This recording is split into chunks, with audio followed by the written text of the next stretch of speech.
जय हिंद। हाजिर हूं मैं आपके सामने अपने चैनल इंडिया रॉक्स 2023 को लेकर। फ्राइडे का एपिसोड मैं नहीं बना पाई थी तो आज मैं बना रही हूं और यह है एपिसोड नंबर 15 मेरी book let's board the love train का हिंदी ट्रांसलेशन मैं आपको सुना रही हूं, जिसको टाइटल मैंने दिया है मोहब्बत की रेलगाड़ी। फायजा की बेटी वरीशा और हैदर अपनी मोहब्बत की रेलगाड़ी में बोर्ड हो चुके हैं अपने लाइफ पार्टनर के लिए। इससे भी पहले मैंने एक्सप्लेन किया है कि मोहब्बत सिर्फ लाइफ पार्टनर के लिए नहीं होती। पहली मोहब्बत अपनी माँ से होती है, दूसरी अपने पापा से होती है, क्योंकि बच्चा सबसे पहले माँ के शिकम में आता है तो वो माँ की मोहब्बत को पहचानना सबसे पहले सीखता है। और दूसरी जो पहचान उसकी मोहब्बत की होती है वो उसके पापा से होती है। लेकिन जब धीरे धीरे बच्चे बड़े होते हैं तो उन्हें रियलाइज हो जाता है कि माँ बाप की मोहब्बत में कोई कंपैरिजन नहीं होता। ये दोनों चांद के दो टुकड़े हैं, जिसे हम मिला दें तो मोहब्बत का चांद बन जाता है हमें रोशनी देने के लिए। वैसे तो साइंटिफिकली रोशनी हमें सूरज देता है, लेकिन ऐसी कहावत है कि चांद ठंडी ठंडी रोशनी देता है। तो मैं आपको इस तरह से एक्सप्लेन कर रही हूँ फिलोसॉफिकल वे में। तो वरीशा जब हैदर से मिलने जाती है तो कहते हैं कि माँ बाप, अभी साइंस ने भी यह प्रूव किया है कि माँ जब बच्चे को पैदा करती है तो बच्चे के कुछ टिश्यूज माँ के बॉडी ब्लड स्ट्रीम में रह जाते हैं। और इसीलिए मैंने अपनी मदर इन लॉ को भी कहते हुए सुना है कि जब मेरे बच्चे को कुछ तकलीफ होती है तो बहुत अजीब सा फील होता है, मुझे घबराहट होती है। तो वो ब्लड रिलेशनशिप में ऐसा होता है। तो वरीशा अपने पापा से ज्यादा क्लोज थी, माँ से उतनी बायोलॉजिकली क्लोज थी, लेकिन इमोशनली वो अपने पापा से ज्यादा क्लोज थी। तो जब हैदर उसको लेकर के पहली बार डेट पे जाता है रेस्टोरेंट में ट्रीट देने ताज होटल में, तो वरीशा के पापा को अजीब सा फील होता है, कुछ अजीब सी घबराहट होती है। वो बता नहीं पाते और समझ भी नहीं पाते, लेकिन उनको लगता है कि दुनिया में तो मेरा एक ही बच्चा है वरीशा, शायद वो तकलीफ में है इसलिए मुझे घबराहट हो रही है। तो उन्होंने फायजा को, अपनी वाइफ को बोला कि पूछा कि वरीशा के यहाँ सब ठीक है ना, उसका कॉल तो आया था। तो फायजा ने कहा कि हाँ उसका कॉल आया था, वो बहुत ठीक है, उसकी पढ़ाई लिखाई भी सब ठीक चल रही है, कोई इश्यू नहीं है। तो वो कहते हैं लेकिन फिर भी तुम आज उसको जरूर कॉल करना और कॉल करके पूछना कि क्या वो ठीक है। तो लेकिन अभी मत करना, जब उसके लेक्चर एंड हो जाते हैं ना जिस टाइम पे, उस टाइम पे कॉल करना। तो फायजा कहती है अच्छा ठीक है, कर दूंगी मैं कॉल। और कुछ? तो सैयद कहते हैं एक और बात कि मैं चाहता हूं कि अब वो बड़ी हो गई है, तुम्हें इस एज पे तुम उसको डायरेक्टली कुछ चीजें एक्सप्लेन कर दो। तो फायजा पूछती है क्या? तो सैयद कहते हैं कि अब वरीशा को रिप्रोडक्शन प्रोसेस जो होता है, मतलब बच्चा पैदा होने का जो रिवाज है हमारे फैमिली में, वो बता दो। तो फायजा चौंक जाती है कि अभी तो शादी नहीं हुई उसकी, तो ये रिवाज क्यों बता दूं मैं। तो वो कहते हैं कि आज की जो जनरेशन है, हमारे जनरेशन की बाद की जनरेशन है, वो सीधी चीजें समझती है। उनको बातें घुमा फिरा के बताओगे तो वो नहीं समझते हैं। हमारी जनरेशन तक बातें पर्दे में बताई जाती थी और हम समझ जाया करते थे, लेकिन आज की जनरेशन लॉजिकल बेस्ड जनरेशन है, उसको सब चीजें डायरेक्ट वे में समझानी होती है। अगर हमने उन्हें आदत डाली डायरेक्ट वे में आंसर देने की, तो वो डायरेक्ट वे में क्वेश्चन पूछने की आदत के साथ बड़ी होगी। और इस तरह से उसको अगर कोई भी क्वेरी पूछनी होगी तो वो गूगल पे नहीं जाके हम लोगों से पूछेगी, क्योंकि गूगल बहुत बार इतने ज्यादा लिंक्ड पेश करता है कि बच्चा जो क्वेरी जानना चाहता है एग्जैक्टली वो आंसर बच्चे को नहीं मिलता। लेकिन बच्चा अगर पेरेंट्स के जरिए गाइड किया जाएगा तो जो एग्जैक्टली वो पूछना चाहता है वो हम समझ सकते हैं और उतना ही कंटेंट उसे एक्सप्लेन कर सकते हैं। तो इस एज में तुम वरीशा को ये बता दो कि हमारे खानदान में शादी के का क्या रिवाज है और बच्चे से रिलेटेड क्या रिवाज है। हमारे हिंदुस्तान में भी शादी और बच्चे को लेके कुछ स्ट्रिक्ट नॉर्म्स हैं, और वो नॉर्म्स इसलिए हैं क्योंकि हमारे इंडिया में बहुत सारे रिलीजियस लोगों की क्वांटिटी ज्यादा है। मतलब रिलीजियस लोग बहुत 90% लोग को आप देखेंगे वो रिलीजियस होते हैं, और धर्म जो होता है वो हमें कुछ अधर्म करने नहीं देता। धर्म की ये बहुत बड़ी खासियत होती है। तो मैं यहाँ पे आपको एक्सप्लेन करूं कि वरीशा को वो क्यों कह रहे थे ये बात एक्सप्लेन करने के लिए कि रिप्रोडक्शन प्रोसेस कैसा होना चाहिए हमारे मजहब में। तो फायजा को अटपटा लगता है क्योंकि उन्होंने पहली बार ऐसा सुना कि माँ बाप कुछ एक्सप्लेन कर रहे हैं इस तरह की चीजें। उससे पहले स्कूल्स और कॉलेज में ही एक्सप्लेन की जाती थी। तो फायजा ने पूछ लिया कि आप ऐसे क्यों कह रहे हैं, क्यों एक्सप्लेन करना है वरीशा को। तो सैयद समझाते हैं उसको कि मजहब से जब हम चीजें जोड़ देते हैं तो वो इंसानियत से ऑटोमेटिकली जुड़ जाती है। अगर कोई भी बच्चा शादी के प्रोसेस के बाद पैदा होता है तो उसको सोसाइटी में सोशल एक्नॉलेजमेंट ऑटोमेटिकली मिल जाती है। फिर उस बच्चे को सोशल क्रिटिसिज्म फेस नहीं करना पड़ता। नन्हा सा बच्चा जो दुनिया में आता है, माँ बाप की वजह से बच्चा दुनिया में आता है, तो बच्चा क्यों फेस करेगा किसी भी तरह का क्रिटिसिज्म। तो आने वाले बच्चे को इस दुनिया में बहुत ही प्यार से वेलकम करने के लिए विदाउट क्रिटिसिज्म उसको इस वर्ल्ड में, उसके सोल की वर्ल्ड से जब वो वर्ल्डली दुनिया में आता है, यहाँ पे उसको बहुत ही प्यार से और एक्नॉलेजमेंट के साथ एक्सेप्टेंस सोसाइटी का दिलाने का जो फर्ज होता है वो माँ बाप का होता है। और माँ बाप जब तक खुद मैच्योर नहीं होंगे और इस बात को वो समझेंगे नहीं कि सोशल रिजेक्शन बहुत बड़ा सेटबैक होता है किसी भी बच्चे के लिए, तो अगर हम, और माँ बाप तो बच्चे से बहुत मोहब्बत करते हैं ना, तो अगर हम बच्चे को बहुत मोहब्बत करते हैं तो उसको दुनिया में आने से पहले ही सोशल रिजेक्शन की कमेंट्स क्यों फेस करने का एटमॉस्फेयर क्रिएट करेंगे। ये रीजन है इंडिया में बच्चे को शादी के बाद पैदा करने का। और क्योंकि हर कंट्री के रूल्स अलग होते हैं, रेगुलेशन अलग होते हैं, तो वहां के सिटीजन को इन सब चीजों में थोड़ा इतनी समझदारी दिखानी चाहिए कि हमारा बच्चा हमारी वजह से कोई क्रिटिसिज्म ना फेस करे। और वो पेरेंट ही स्ट्रांग और समझदार पेरेंट माने जाते हैं जो अपने बच्चे को इस तरह के हर सिचुएशन से सेफ गार्ड करते हैं। इसलिए तुम वरीशा को ये सब बातें बता दो, और मुझे इससे ज्यादा इसमें और कोई इश्यू नहीं है। मैं चाहता हूं कि मेरा जो भी ग्रैंड चिल्ड्रन दुनिया में आए वो बहुत ही सिक्योरिटी, सेफ्टी, लविंग एनवायरनमेंट में आए, ताकि जिस तरह से हमने वरीशा को बड़ा किया है, बड़े प्यार से, बड़े कॉन्फिडेंस के साथ, वो बच्चा भी कॉन्फिडेंस डेवलप करने का जो उसका ग्राउंड रहेगा वो बहुत स्ट्रांग रहे। इसलिए ये सब चीजें उसे बता दो। तो फायजा कहती है, वैसे मुझे नहीं लगता है कि वरीशा का कुछ इस तरह का सोच होगा, लेकिन मैं, आप कह रहे हैं तो मैं समझा देती हूँ उसको। तो सैयद कहते हैं उसको कि मेरी बेटी पे मुझे कोई शक नहीं है, मैंने उसको कैसी अपब्रिंगिंग दी है मैं जानता हूं, लेकिन समाज में लड़कों को किस तरह की अपब्रिंगिंग मिल रही है इसकी गारंटी मुझे नहीं है। मैंने देखा भी नहीं है कि किस तरह से माँ बाप इन सब चीजों में बच्चों को गाइड कर रहे हैं। और जहां तक मेरा ख्याल है, लड़कों को इन सब चीजों पे कोई गाइडेंस फैमिली में नहीं दी जाती। अगर लड़के से ही कोई गलती हो जाए तो भुगतना तो दोनों को पड़ेगा। तो अगर वरीशा को ये बात हम क्लियर कर देंगे तो वो उस लड़के को भी कुछ एक्सप्लेन करेगी अगर उसकी लाइफ में कुछ इस तरह की चीजें आई तो इस तरह से एक अंडरस्टैंडिंग थॉट की वजह से वो वरीशा भी बचेगी और वो दूसरा लड़का जो उसके साथ होगा वो भी बचेगा सोशल क्रिटिसिज्म से। तो समझदारी अगर एक नेटवर्क होती है, अगर हम उसको फैलाते हैं तो उसका नेटवर्क भी फैलता है। आप देखते हैं इंस्टाग्राम, यूट्यूब पे बहुत सारी चीजें बड़ी आराम से फैल जाती हैं। तो अच्छाई फैलाने का भी यही तरीका है, बस चेन होना चाहिए और उसका एक्सेप्टेंस होना चाहिए।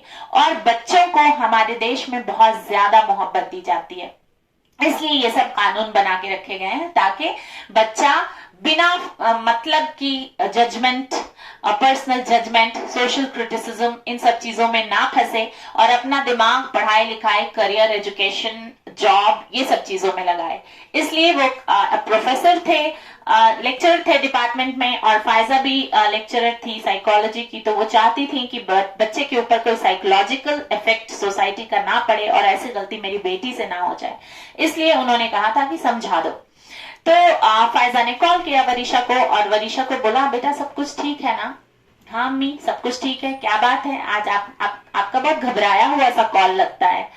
तो कहती है, पता नहीं अचानक से तुम्हारे पापा को क्या सूझा, वो कह रहे थे कि वरीशा को रिप्रोडक्शन और सोशल नॉर्म्स, सोसाइटी, रिलीजन, ये सब की चीजें समझा दो। आज तक तो मैंने तुमसे कभी ऐसी बात नहीं की, लेकिन वो कह रहे थे कि एक फैमिली जो होती है वो एथिकल सोसाइटी की यूनिट होती है, तो तुम मेरी फैमिली हो तो मुझे ये सब चीजें तुम्हें पास ऑन करनी चाहिए एज ए मदर।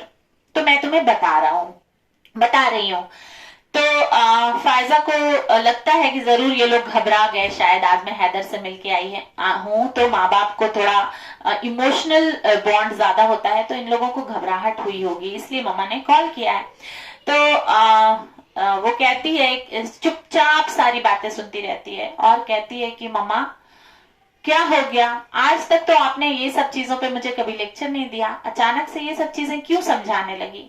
तो वो कहती है, मेरी गुड़िया तुम हॉस्टल में अकेली हो, अकेली मतलब फ्रेंड्स के साथ हो, लेकिन वहां पे कोई बड़ा नहीं है जो तुम्हें गाइड करे, और मुझे नहीं लगता कि जिस लेवल का गाइडेंस मैं तुम्हें दे रही हूँ ओपनली, उस तरह का गाइडेंस तुम्हें किसी और की मदद देगी।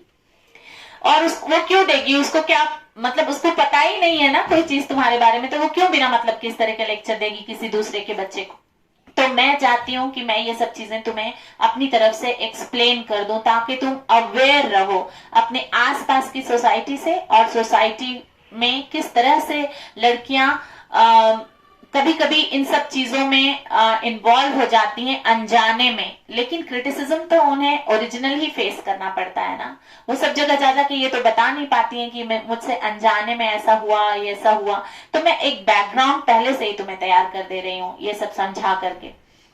वैसे तो मुझे तुम्हारे ऊपर बहुत भरोसा है, लेकिन समाज में हर जगह की अपब्रिंगिंग कैसी है उसका मुझे कुछ पता नहीं है, इसलिए मैं तुम्हें अपनी तरफ से सिक्योरिटी के लिए ये सारी चीजें एक्सप्लेन कर रही हूँ। वरिशा एक्नॉलेज करती है इसको और अपनी माँ को अल्लाह हाफिज कह के फोन कट कर देती है, और समझ जाती है कि कहीं ना कहीं मेरे पापा को घबराहट हुई होगी आज मैं हैदर के साथ मिलने गई थी तो।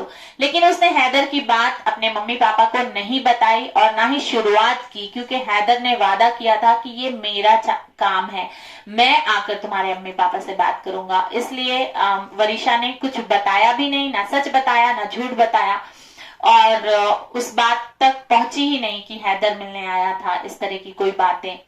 और इस तरह से बड़ी इमोशनली और मेंटली फायजा ने वरिशा को सिक्योर कर दिया, सारे रीजंस भी एक्सप्लेन कर दिए ओपनली, लॉजिकली, कि क्यों कुछ चीजें हमारे समाज में एक्सेप्टेंस नहीं दिया गया उसको। उसकी एक ही वजह है कि हम जब अपने बच्चे को बहुत ज्यादा प्यार करते हैं तो उसको हर तरह के क्रिटिसिज्म से बचाने की कोशिश करते हैं, और यही टारगेट था सैयद और फायजा का भी एज अ पेरेंट।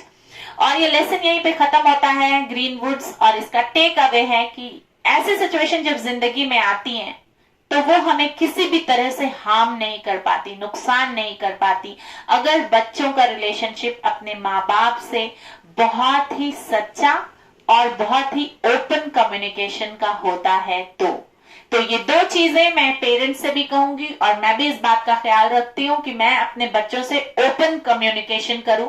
कभी कभी मुझे बहुत सारी बातें बुरी भी लग जाती है, मैं गुस्सा भी हो जाती हूँ, लेकिन फिर थोड़ी देर के बाद मैं ठंडे दिमाग से सोच करके जाती हूँ, बच्चों को बताती हूँ कि पहली बार सुना इस तरह की बात तो थोड़ा गुस्सा आ गया, लेकिन it's okay, don't stop to have proper communication with me as a mother. So they are welcome with their weird thoughts sometimes, with their new query sometimes they are most welcome, क्योंकि अगर उनकी communication skill मैंने as a mother खराब कर दी तो फिर वो दुनिया में हर इंसान से बात करने में झिझकेंगे, और जिसको झिझक होगी, कॉन्फिडेंस नहीं होगा, वो जिंदगी के हर मोड़ पे कंफ्यूज रहेगा वो बच्चा, और वो बच्चा कंफ्यूजन की हालत में भी बहुत सारी गलतियां कर सकता है। तो एज अ पेरेंट मैंने जो स्किल सीखी वो आपको मेरे चैनल के जरिए आपसे शेयर कर रही हूँ। अपने बच्चों का फेद अपने ऊपर बनाए रखिए, कोई भी सिचुएशन आ जाए उनका फेद आप नहीं तोड़िए, और उनको अपने ऊपर फेद डेवलप करने की तसल्ली दीजिए। अभी 14 ही मिनट हुए हैं, मैं अगला चैप्टर स्टार्ट कर देती हूँ। तो 5th चैप्टर है knotty soul, KNOTTY, knotty, knot, मैंने ये वर्ड नॉट से लिया है, बंधन।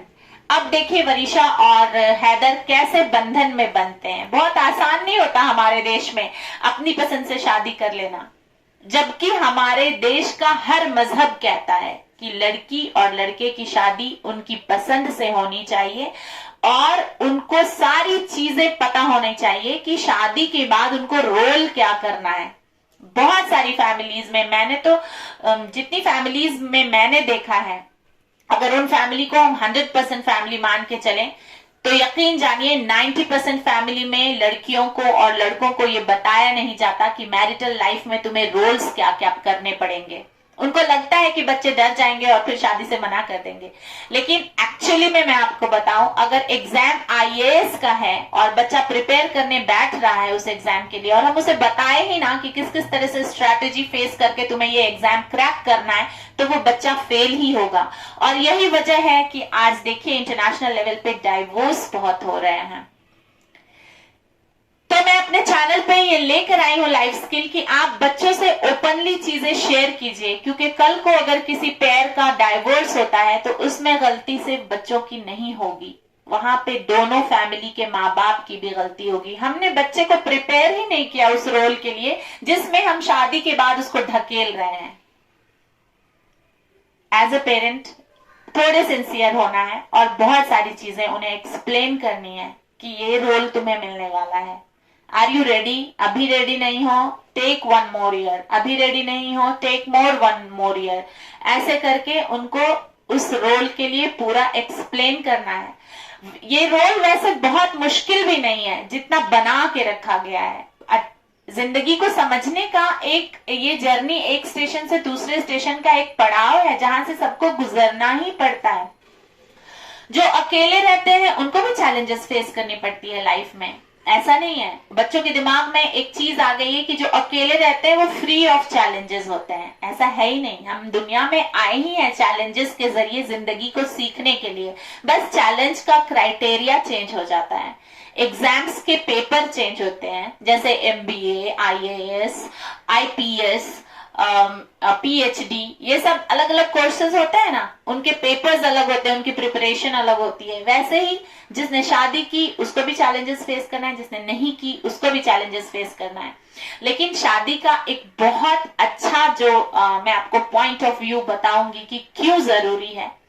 जिंदगी के सफर में अकेले चैलेंजेस फेस करने से ज्यादा बेहतर होता है हम 2 लोग चैलेंजेस फेस करें। हालांकि उन 2 लोगों का भी चैलेंज सेम नहीं होता मैरिटल लाइफ में। मेरा और मेरे हस्बैंड के सारे चैलेंजेस जो हम फेस करते हैं अपनी लाइफ में सेम नहीं होते हैं, लेकिन जब चैलेंजेस से हम थक जाते हैं, परेशान हो जाते हैं, तो एक कोई सामने होता है जो मुस्कुरा के आपको कह दे, क्या हुआ आज मूड खराब है, चलो मूवी देख के आते हैं। इतना कह देना, या क्या हुआ आज मूड खराब है, या सेहत ठीक नहीं है, तबीयत ठीक नहीं है, खाना नहीं बनाना है, इट्स ओके, बाहर से मंगा लेते हैं। कोई पूछने वाला तो है। हम अकेले जब जिंदगी गुजारते हैं, खुद ही जाते हैं ऑफिस, खुद ही खाते हैं, खुद ही सो जाते हैं, फिर उठते हैं, फिर ऑफिस जाते हैं, आते हैं, खाना बनाते हैं, खाते हैं, सो जाते हैं, तो लाइफ मोनोटोनस होगी ही 5 साल बाद, 10 साल बाद। और फैमिली बनाना डिफिकल्ट काम जरूर है, लेकिन ये स्ट्रेंथ होती है हमारी इमोशनल, फिजिकल, मेंटल स्ट्रेंथ। और स्ट्रेंथफुल बनने के लिए तो बहुत ही चैलेंजेस को फेस करने के बाद ही हमें स्ट्रेंथ आती है ना। आपने देखा है मसल बिल्डिंग करते करते करते मसल स्ट्रांग होती है। बिल्कुल वैसे ही लाइफ भी स्ट्रांग तभी बनती है जब हम challenges step by step accept करना, फेस करना और उसकी स्किल सीखते हैं, तब हम स्ट्रांग होते हैं। चलिए बिना लेट किए हुए मैं स्टार्ट करती हूँ चैप्टर नंबर 5। वरीशा और हैदर ग्रीनवुड जो उनका घना जंगल था, जहां से वो उन जंगलों की झाड़ियों में कहीं ना कहीं वो फंस भी सकते थे, वहां से बड़ी आसानी से निकल जाते हैं। क्यों? क्योंकि उनके माँ बाप का कम्युनिकेशन स्किल उनके साथ बहुत अच्छा रहता है और दोनों बच्चे बचपन से बहुत ही क्लियर थॉट के साथ बड़े होते हैं। उनको डाउट क्लियरेंस का इश्यू नहीं होता, तो वो बड़े आराम से इस स्टेशन से निकल जाते हैं और अब अपने रिश्ते में ईमानदारी की वैल्यू समझ रहे हैं। जब माँ बाप उनको समझा रहे हैं कि बड़े ईमानदारी से मैं तुम्हें ये एक्सप्लेन कर रही हूँ और बड़ी ईमानदारी से तुम मेरे साथ पेश आना, तो वो समझ रहे हैं कि रिश्ते में ईमानदारी की वैल्यू क्या होती है। और ये ट्रेन इनको नए स्टेशन पे लेके जाती है जिसका नाम है नॉटी सोल, बंधी हुई रूह। सोल मतलब रूह, नॉट मतलब बंध गई। और क्योंकि वो इस स्टेशन पे अब मैरिज के नॉट बांधने वाले हैं, एक दूसरे के साथ शादी के गठबंधन में बनने वाले हैं।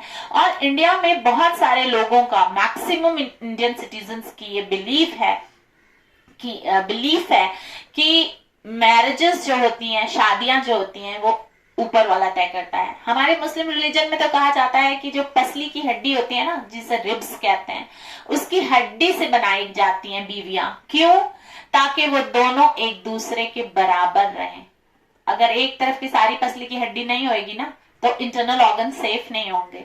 तो अगर शौहर और बीवी दोनों साथ में जुड़कर रहते हैं तो इंटरनल सारे ऑर्गन सेफ रहते हैं। बिल्कुल वैसे ही अगर मियाँ और बीवी का रिश्ता बहुत अच्छा रहता है तो इमोशनल और मेंटल बॉन्डिंग बहुत स्ट्रांग होती है। तो ये नॉट जो होता है वो सिर्फ वर्ल्डली रिलेशनशिप के लिए नहीं बनता, हमारे देश में ऐसा मानना है। ये बनता है अगर हमने शादी की जो नॉट बांधी और वहां से लेके मरते दम तक इस रिश्ते को उतार चढ़ाव में अपने साथी का हाथ नहीं छोड़ा और पकड़ के चलते रहे। तो कहते हैं कि अल्लाह जोड़ियों को जन्नत में भी मिलाता है। ऐसी जोड़ियों को जो यकीन के साथ और प्यार के साथ हाथ पकड़ के मरते दम तक साथ चलते हैं। और अगर कोई एक बंदा कपल में से किसी की डेथ होती है और वो शादी नहीं करता, वो इस सोच में ही रहता है कि मुझे शादी नहीं करनी है क्योंकि मेरा जिस्म नहीं बंधा था उससे, मेरी रूह बंधी थी। और जिस्म गया है, मेरी बीवी या मेरे शौहर का, किसी का भी, रूह नहीं गई है। रूह मेरे लिए इंतजार कर रही है। और फिर जब वो दूसरा बंदा या बंदी, जो भी एक जिसकी भी डेथ हुई थी पहले, उसके बाद जो डेथ होती, वो दोनों जब इस फेद के साथ मर ही जाते हैं, तब दोनों की रूह कलेक्टिवली जन्नत में पहुंचती है। और ये बहुत बड़ा इम्तिहान होता है उनका दुनिया में साथ हाथ पकड़कर चलने का, जिंदगी के चैलेंजेस को फेस करने का, और फिर अपने बच्चों के लिए एक मिसाल छोड़ के जाने का कि ऐसा होता है शादी का रिश्ता। अब मैं यहीं पे रुकूंगी, 20 मिनट से ज्यादा हो गए हैं। फिर मिलते हैं आपसे और पढ़ूंगी मैं कि क्या क्या चैलेंजेस शादी में आए और चैलेंजेस को फेस करके ये कपल कैसे स्ट्रांग बनते गए। जीते रहिए, खुश रहिए, आबाद रहिए, जुड़े रहिए मुझसे मेरे चैनल इंडिया रॉक्स 2023 पे। जानने के लिए बहुत सारी लाइफ स्किल्स जो जरूरी है और जो अभी फिलहाल पढ़ाना शुरू नहीं किया गया है, लेकिन मुझे पूरा इंट्यूशन है कि 8 से 10-15 साल बाद इसकी फॉर्मल ट्रेनिंग शुरू हो जाएगी। लेकिन मुझे इंट्यूशन हुआ तो मैंने अभी शुरू कर दी, ताकि जो बच्चे अभी अभी मैरिटल नॉट में बंधे हैं, अगर उनकी लाइफ में कुछ इस तरह के उतार चढ़ाव आ रहे हैं तो वो इसके आंसर यहाँ से ले सके और अपनी जिंदगी को बेहतर और बहुत ही मजबूत नॉटी सोल में बदल सके। जीते रहिए, खुश रहिए, आबाद रहिए। जय हिंद।